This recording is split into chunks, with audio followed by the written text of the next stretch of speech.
King Charles I's coronation, which will take place in May, has no budget, with officials spending as they see fit, a royal expert has claimed.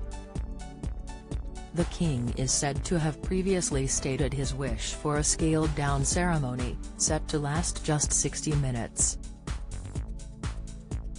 Speaking on the latest episode of the Daily Express Roundup, royal correspondent Richard Palmer said, "You get the impression that they have got no idea, that there's no budget, no real sense, we will just do it how we see fit and see how much it costs afterwards."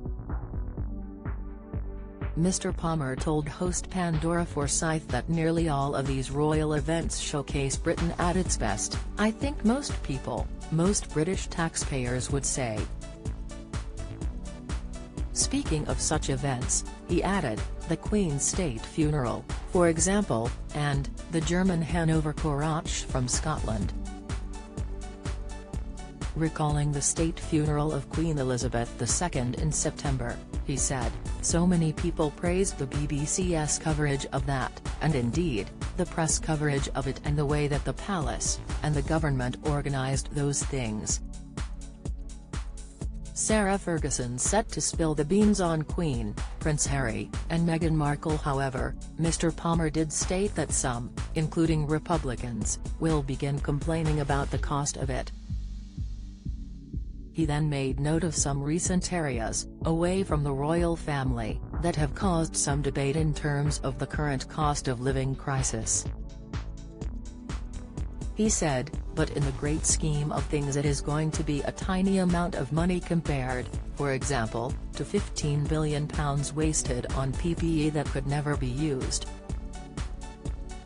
The royal correspondent noted how it would be nice to see a bit of transparency, adding that, "You can't be sure of how it is going to cost, but you could give an estimate."